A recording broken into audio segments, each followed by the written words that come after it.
All India radio மாநில செய்திப் பிரிவு வழங்கும் ஸ்பாட்லைட். இந்தியா மற்றும் மேற்காசிய நாடுகளுக்கு இடையேயான உறவுகள் வலுவடைந்து வருவது குறித்து புதுதில்லி அகில இந்திய வானொலியில் ஒலிபரப்பான ஸ்பாட்லைட் நிகழ்ச்சியின் தமிழாக்கம் இன்றைய செய்திச் சுடர் நிகழ்ச்சியில் இடம்பெறுகிறது.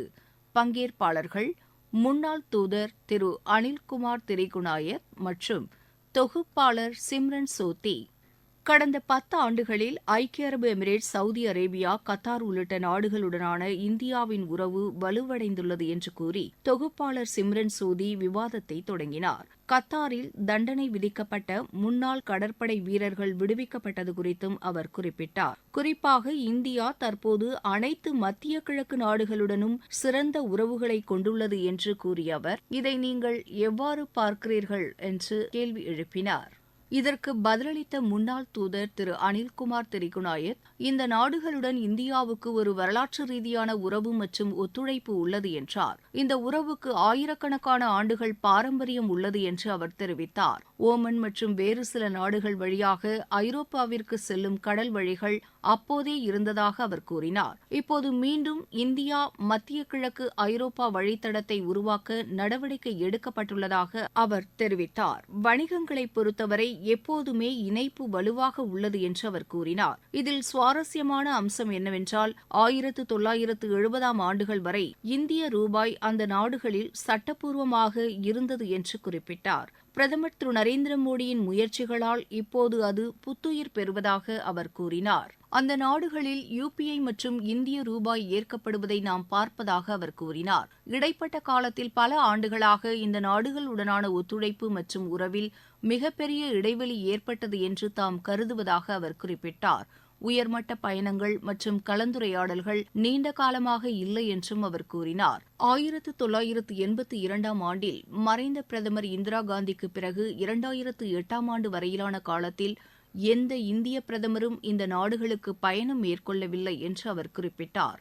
2½ அல்லது 3 மணி நேர பயண தூரத்தில் உள்ள இந்த நாடுகளுக்கு இந்திய தலைவர்கள் யாரும் நீண்ட காலம் செல்லவில்லை என்பது ஆச்சரியம் அளிக்கும் உண்மை என்று அவர் தெரிவித்தார். 2008ஆம் ஆண்டு அப்போதைய பிரதமர் திரு மன்மோகன் சிங் கத்தார் மற்றும் ஓமனுக்கும் 2010ஆம் ஆண்டில் சவுதி அரேபியாவுக்கும் சென்றதாக அவர் குறிப்பிட்டார். நீண்ட காலம் இப்படி சில நாடுகளின் தொடர்பில் இல்லாமல் இருப்பது உத்திசார் நடவடிக்கை அல்ல என்று அவர் தெரிவித்தார். பிரதமராக திரு நரேந்திர மோடி பொறுப்பேற்றவுடன் இந்த நிலைகளை மாற்றத் தொடங்கியதாக அவர் கூறினார். அவர் முதல் பயணமாக ஐக்கிய அரபு எமிரேட்ஸுக்கு சென்றதையும் அதன் பின்னர் அவர் மற்ற நாடுகளுக்கு சென்றதையும் திரு அனில்குமார் திரிகுணாயத் நினைவு கூர்ந்தார். அதனைத் தொடர்ந்து இந்த நாடுகளில் பெரும்பாலானவற்றுடனான உறவு ஒரு உத்திசார் ஒத்துழைப்பாக மாறியது என்று அவர் தெரிவித்தார். பிரதமரின் நடவடிக்கை அந்த நாடுகளுடனான ஒத்துழைப்பில் மிகச்சிறந்த மாற்றத்தை ஏற்படுத்தியதாக அவர் கூறினார். இந்த உறவு தொடர்ந்து வளர்ந்து வருவதாகவும் அந்த நாடுகளும் தங்கள் உறவுகளை பன்முகப்படுத்த முனைகின்றன என்றும் அவர் குறிப்பிட்டார். புவிசார் அரசியலில் நிகழ்ந்த உலகளாவிய மாற்றம் அந்த நாடுகளை அவற்றின் கிழக்கத்திய நாடுகளை நோக்கி செயல்பட தூண்டியது என்றும் அவர் கூறினார். அந்த நாடுகளை பொறுத்தவரை அவற்றுக்கு கிழக்கு நோக்கிய செயல்பாடு என்பது இந்தியா மற்றும் சீனாவை நோக்கியது என்று பொருள் என அவர் விளக்கினார். அதுதான் கடந்த சில ஆண்டுகளில் நடப்பதாக அவர் தெரிவித்தார். பிரதமர் திரு நரேந்திர மோடி ஏற்கனவே 6 முறை ஐக்கிய அரபு எமிரேட்ஸுக்கு சென்றதாகவும் தற்போது 7வது முறையாகவும் அங்கு சென்றதாக அவர் கூறினார். இது பொருளாதாரம், ராஜதந்திர கூட்டு செயல்பாடு, விண்வெளி, அணுசக்தி, எரிசக்தி பாதுகாப்பு, உணவு பாதுகாப்பு என பலதரப்பட்ட துறைகளில் அந்த நாடுகளுடனான ஒத்துழைப்பு வலுவானதாக மாறியுள்ளதை எடுத்துக்காட்டுகிறது என்றார். இந்தியா, அமெரிக்கா, சவுதி அரேபியா, ஐக்கிய அரபு எமிரேட்ஸ் ஆகிய நாடுகளின் அமைப்பான IUSU, இந்தியா, இஸ்ரேல், அமெரிக்கா, ஐக்கிய அரபு எமிரேட்ஸ் நாடுகளின் அமைப்பான I2U2 ஆகியவை கொள்கையில் மாற்றத்தை ஏற்படுத்துகின்றன என்று அவர் கூறினார். அதே நேரத்தில் இந்தியாவும் தமது கொள்கையை மாற்றியது என்று அவர் தெரிவித்தார். இது நலன்கள் அடிப்படையிலான வெளியுறவுக் கொள்கை என்று அழைக்கப்படுகிறது என்றும், அதாவது ஒவ்வொரு நாட்டுடனான உறவும் தனித்துவம் வாய்ந்தது என்றும் அவர் குறிப்பிட்டார். அதுதான் நமது நிலை எனவும் அவர் தெரிவித்தார். பாலஸ்தீனம் தொடர்பான நிலைப்பாடும் அப்படியே உள்ளது என்றும், அதே நேரத்தில் இஸ்ரேலுடன் நமக்கு மிகப்பெரிய உறவும் வலுவான ஒத்துழைப்பும் உள்ளது எனவும் அவர் குறிப்பிட்டார். இந்த வளைகுடா நாடுகள், அரபு நாடுகள், ஈரான் ஆகியவற்றைத் தவிர பாலஸ்தீனம் மற்றும் இஸ்ரேல் ஆகிய 2 நாடுகளுக்கும் பயணம் மேற்கொண்ட முதல் இந்திய பிரதமர் திரு நரேந்திர மோடிதான் என்பதை அவர் சுட்டிக்காட்டினார். எனவே இது இன்று மிகப்பெரிய மற்றும் மிக நல்ல விளைவுகளை கொண்ட ஒரு உறவு என்று தாம் கருதுவதாக அவர் கூறினார்.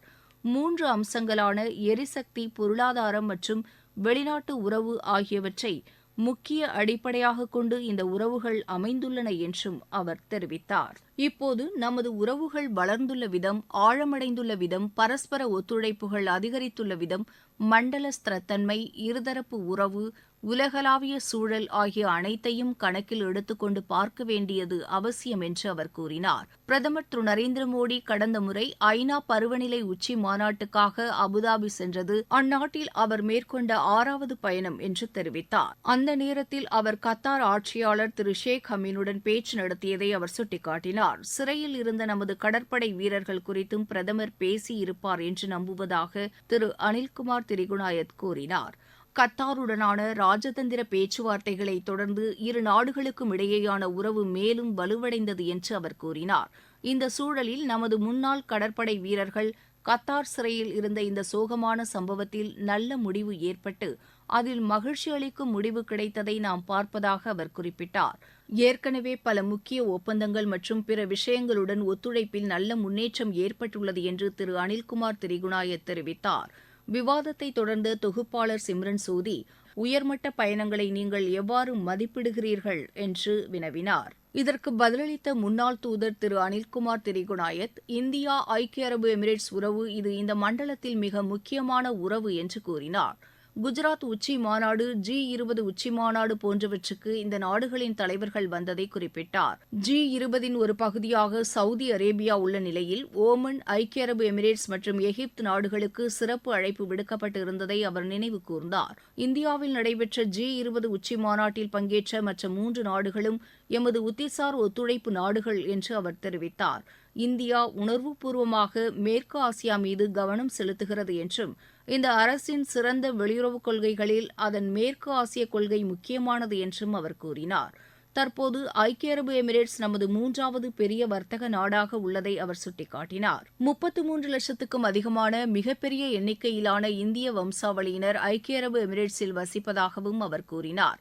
பஹ்ரைனில் சுமார் 200 ஆண்டுகள் பழமையான ஒரு கோவில் உள்ளது என்றும் ஓமன் உட்பட பல்வேறு நாடுகளில் பல்வேறு இடங்களில் சிறு சிறு கோயில்கள் உள்ளன என்றும் அவர் தெரிவித்தார். ஆனால் ஐக்கிய அரபு எமிரேட்ஸில் மிகவும் பிரம்மாண்டமான கோயில் கட்டப்பட்டு திறக்கப்படுவது அந்த பகுதி நாடுகளின் கொள்கை மாற்றங்களை காட்டுகிறது என்று அவர் கூறினார். ஐக்கிய அரபு எமிரேட்ஸ் தன்னை அனைத்து மதங்களையும் மதிக்கும் ஒரு நாடாக முன்வைக்கிறது என்று அவர் குறிப்பிட்டார். எனவே மதம், பொருளாதாரம் மற்றும் நாடுகளுடனான முதலீடுகள் ஆகியவற்றின் பின்னணியில் இது மிகவும் நவீன ஒத்துழைப்பு என்று அவர் தெரிவித்தார். பிரதமர் திரு நரேந்திர மோடியின் 7வது ஐக்கிய அரபு எமிரேட்ஸ் பயணம் மிகவும் சிறப்பு வாய்ந்தது என்று அவர் கூறினார். பாலஸ்தீனம் உட்பட வளைகுடாவில் உள்ள நாடுகள் அனைத்தும் பிரதமர் திரு நரேந்திர மோடிக்கு மிக உயர்ந்த அரசு கௌரவத்தை வழங்கியுள்ளன என்று அவர் குறிப்பிட்டார். இதுபோன்று இதற்கு முன்பு ஒருபோதும் நடந்ததில்லை எனவும் உலகில் வேறு எந்த தலைவருக்கும் இதுபோன்ற மரியாதை கிடைத்ததாக தமக்கு தெரியவில்லை என்றும் திரு அனில்குமார் திரிகுணாயத் தெரிவித்தார். தொடர்ந்து பேசிய தொகுப்பாளர் சிம்ரன் சோதி, அக்டோபர் 7ஆம் தேதி முதல் வன்முறை அதிகரிப்பு மற்றும் ஹமாஸின் பயங்கரவாத தாக்குதல் குறித்து குறிப்பிட்டார். இஸ்ரேல் பாலஸ்தீன மோதலுக்கு உடனடியாக தீர்வு காணப்படும் போக்கு தென்படவில்லை என்று அவர் கூறினார். இந்த சூழலில் அனைத்து மேற்கு ஆசிய நாடுகளுடனும் தமது நல்லுறவுகளை பேணும்போது இந்தியா தமது சொந்த நிலைப்பாட்டை எவ்வாறு பராமரிக்கிறது என்று கேள்வி எழுப்பினார். இதுகுறித்து விளக்கமளித்த முன்னாள் தூதர் திரு அனில்குமார் திரிகுணாயத், இதுபோன்ற அசாதாரண சூழல்கள் இந்தியாவுக்கு மிகப்பெரிய கவலையாக உள்ளது என்று கூறினார். அங்கு ஏதேனும் தவறு நடந்தால் அது இந்தியாவின் நலனில் நேரடி தாக்கத்தை ஏற்படுத்தும் என்று அவர் குறிப்பிட்டார். பொருளாதாரம், எரிசக்தி போன்றவற்றில் அதிக தாக்கம் ஏற்படும் என்று அவர் கூறினார். நல்ல தீர்வு இருக்க வேண்டும் என்பது இந்தியாவின் நிலைப்பாடாகும் எனவும் இருதரப்பினருக்கும் இடையே நேரடி உரையாடல் இருக்க வேண்டும் என்று இந்தியா விரும்புவதாகவும் அவர் கூறினார். போர் நிறுத்தப்பட்டு மனிதாபிமான சட்டத்தை மதிக்க வேண்டும் என பிரதமர் திரு நரேந்திர மோடி தொடர்ந்து வலியுறுத்தி வருவதை அவர் குறிப்பிட்டார். இந்த விவாதத்தில் பங்கேற்ற முன்னாள் தூதர் திரு அனில்குமார் திரிகுணாயத்துக்கு நன்றி தெரிவித்து தொகுப்பாளர் நிகழ்ச்சியை நிறைவு செய்தார். நேயர்கள் இதுவரை கேட்டது ஸ்பாட்லைட்.